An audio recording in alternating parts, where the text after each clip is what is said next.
decade featured as the state with the highest number of applications for mineral titles and subsequent allocations. There is a very high interest in Kaduna State. Of course, this interest has come largely from the well-publicized resource that we have, gold. There's so many others, gemstones, dimension stones, with industrial minerals. So the state government has positioned as a facilitator of the development of these resources. What have we done?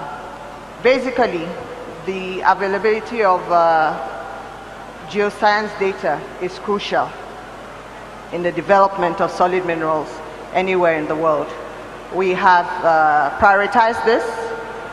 We have committed considerable effort and resources to exploration. This has been on for a few years, and since 2015, we have prioritized our exploration for our gold resources in the Beningwari area. This initiative is being expanded to include the presence of industrial minerals, which we have, some of them kaolin, clay, feldspar, talc. So geoscience data is one of the key things the state government is doing, the acquisition of geoscience data to facilitate the development of this sector, to give the necessary information that investors require. Of course, a big part of what the state needs to do to facilitate is, in the mining sector, is to engage the communities. Mining is conducted largely in the rural areas. You cannot have successful operations or community buy-in, the community that are directly affected by mining projects, without engaging them. Kaduna State has an initiative called the Verification Task Force, which goes into using the data provided by the Ministry of Mines and Steel Development, goes into the communities to verify what information we've been given as far as the mining company's operational and their environmental compliance. We also do this through our state Miremco, which the moderator has mentioned already. So community engagement is one of the key activities that the state government is engaged in. The last one I'd like to mention is the provision, as far as the ease of doing business, the provision of infrastructure. Again, this is key because, like I said, a lot of mining activity is carried out in the rural areas, areas that need to be opened up in terms of transportation. But as far as the communities, for acquiring the very necessary social license, which is the community buy-in, the state government is very, very active in facilitating community discussions with mining companies. A good example of where this has worked is with the recent, again, much publicized project, the nickel find. The state government was very, very key and crucial in providing infrastructure in the area, which was something we were doing already, but which we prioritized for the Dangoma area in Jama local government to help facilitate and provide a smooth path for the project. So these are some of the things the state government is doing. Thank you, Honorable Commissioner. We've heard what you're doing regarding community engagement in the mining sector. That's quite a good way to go. And the infrastructure provision that is led by His Excellency, the Governor of Kaduna State.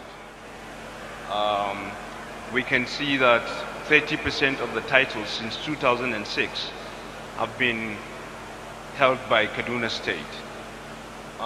Engineer Yunusa Mohammed, from your position at the center, at the Federal Ministry of Mines and Steel Development, Could you kindly tell us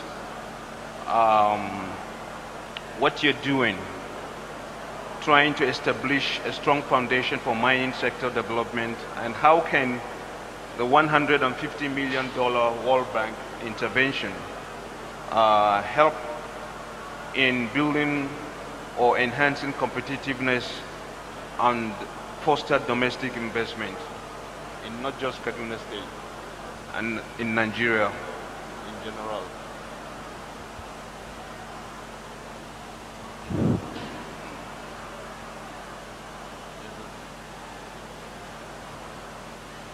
Okay, it's working. Your Excellency, the Governor of Kaduna State, distinguished invited guests, ladies and gentlemen, let me stand on existing protocol. I'm representing my ministers and the permanent secretary who are unavoidably absent due to current national engagement. They send their apology. Now, to go to the question, the Ministry of Mines and Steel Development has secured a $150 million World Bank loan.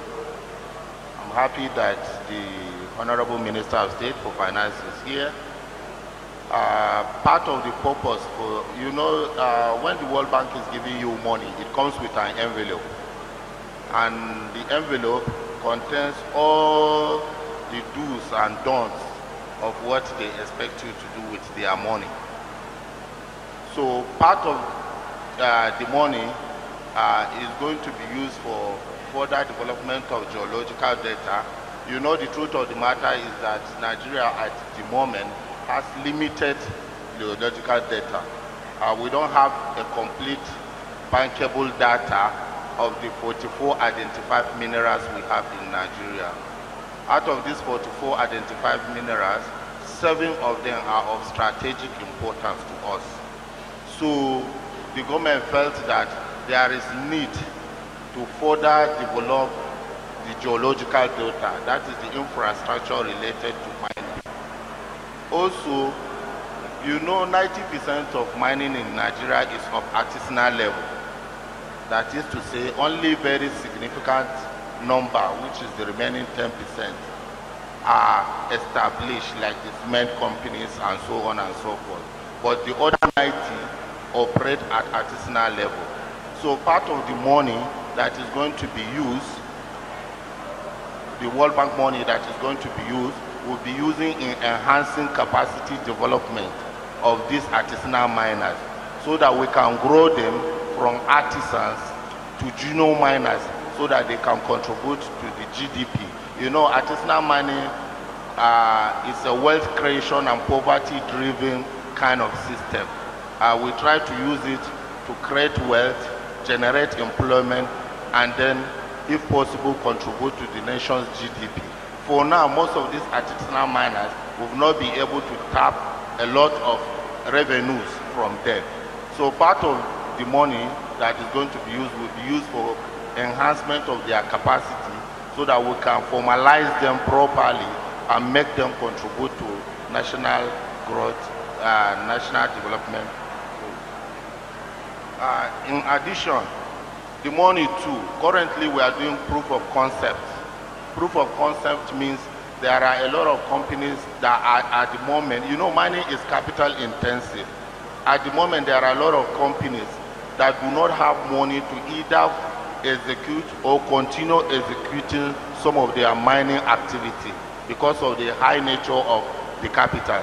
So proof of concept is to provide some limited resources of close to about $20 million to some of these companies to either continue from where they stop or to operationalize their plant and some other things that they have made complaints to the government. So all these things are being encouraged by the World Bank, and it is within that envelope that came with this $150 million.